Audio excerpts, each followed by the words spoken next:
game he will be playing today, of course. Here's the lineup on the left, you will note. Will be Cuve back in the starting lineup. Yep, Roach had those games in the Jin Air series, and they will prefer Cuve to start here. He is a name that has stepped up. He has awakened against KT Rolster more often than he is not.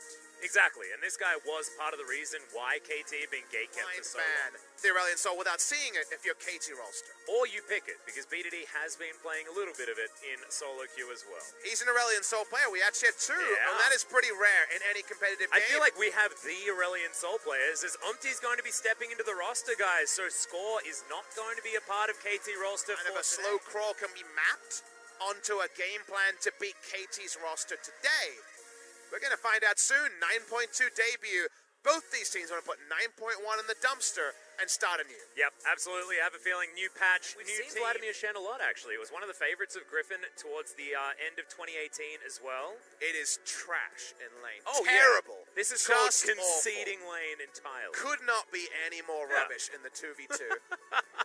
It's so bad. But man, is it good later. And this is Ezreal and Thresh being kind of just looking at the game, wondering why Vladimir and Shen even tried to enter lane and fall behind. Yeah. And we know what Ruler can do, but let's hear from the fans.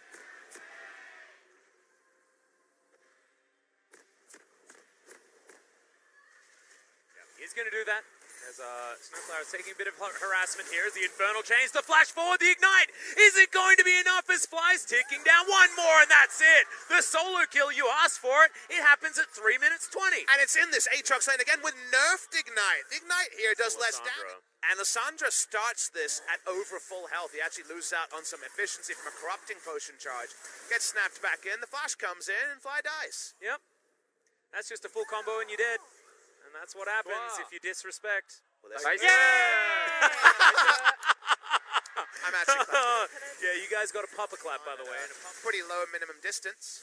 Predator lightning rush on cooldown, and yeah, the Predator has been popped as Cuve not even going to flash. The body slam's been held onto for so long, and he's just dead.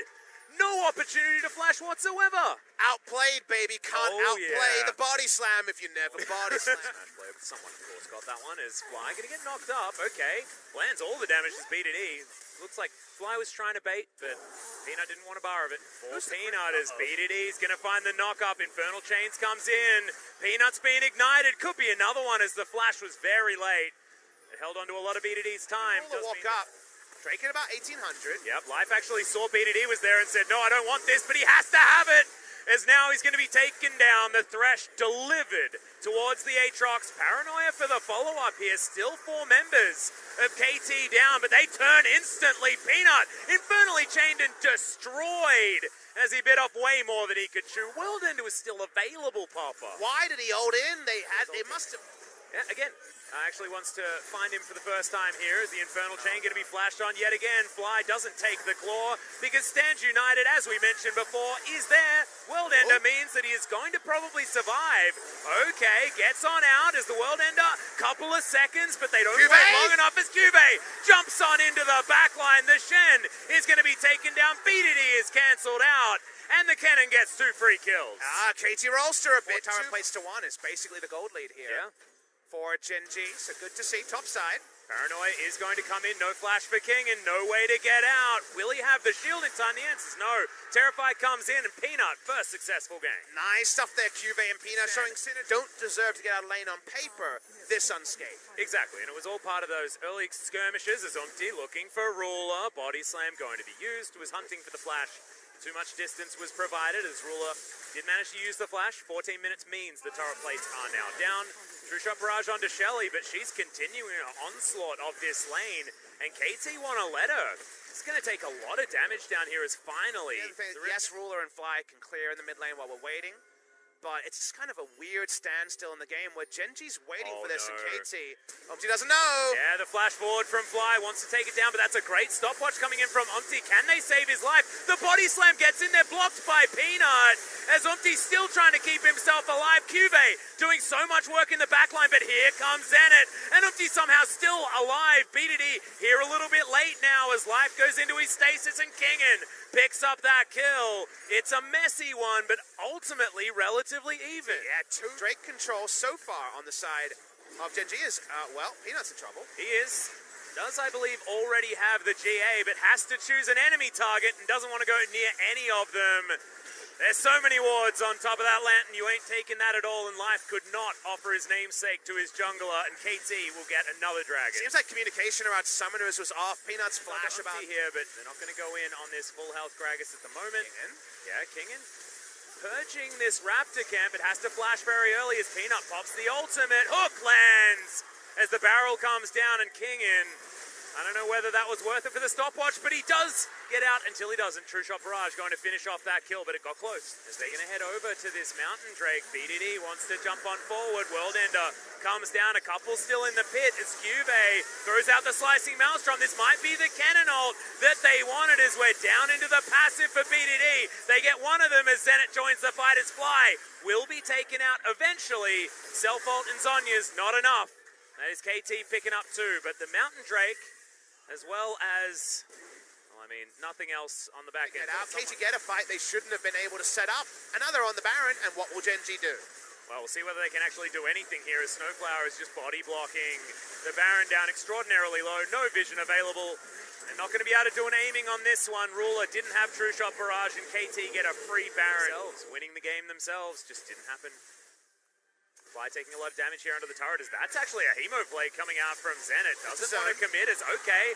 Ruler just kills Snowflower out of nowhere. Didn't see how the health bar started to go down, but the end of it, very trivial from Ruler. Gets the snipe. That's pretty cool. Yep. Ezreal damage as well. Some pretty cool Zenit healing as well from the Vladimir. Snowflower dives on forward. Don't know whether that's the engage they want though, as Fly does go into stasis in the middle of a team fight. We've hit sepia mode. That is a very pivotal time to call the pause. We got some very dramatic different angles here, and we can still hear the sound. I've never seen a pause with a ground level in which to improve from. Improvement is a lot easier when you start at a point like this, but both of these teams need to start pretty damn soon if they want to get to these international events. 4, 3, 2, 1. And Flies in the back line. We've got Zenit. He gets hooked up, unfortunately, as that's a visual bug. Not another pause. Flash is traded here as BDD still has his. The Ignite didn't quite work out. We've got the disengage, and KT are going to be fine. Damn, we lingered on the Vladimir. Just gatekeeping this one. And Gen G, hello? Peanut. They do throw down the ward, but the Baron's just going to be taken. There's 2 Mountain Drakes there, guys. Yeah, that's it's just a Baron. Golf clap coming out from the KT Faithful. I mean, 809 AP Vladimir. Good lord. Okay, Cuvee going to be spotted out here. That's important, although they trade for Umti's health bar. He's now down very, very low as they pick up the aggro on this Elder Drake. Now Peanut might actually get engaged on. True Shot Barrage is going to go completely wide as Gen G not pulling the trigger. They've got so many engage tools, so many options, but not actually pulling it just yet. Fly, Claw of Doom available. KT staying as a unit as BDD now looking for the flank.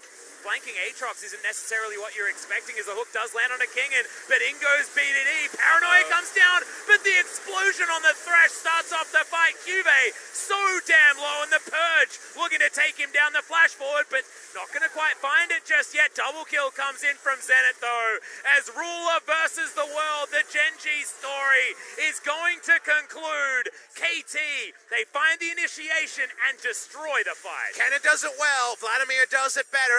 809 AP, wielded on the faces of Gen G. They fall down, it was close, but no cigar, and that means that KT Rolster, after a weird and wonderful game, should end through bot, even though Peanut is valiantly trying to take down the mid lane minion wave. Yeah, I feel like I've seen this one before on his Elise. Now on the Nocturne, just farming when he can't do anything else. KT will win game number 1 against Gen G. There are ups, there were downs, but in the end, KT come out victorious, and they're still going to be happy. If there's ups and downs, the roller coaster's the winner. KT Rolster pick it up in game number 1. Some pivotal problems, I think, for Gen G. Some of their coordination issues with Peanut crop up again. And KT Rolster in that such awkward spot where we hit mid-game, and suddenly we're like, wait, they can't siege, they can't side lane. They got gifted that Baron, the first Baron that won them the game, and the second one was bloodless as well because...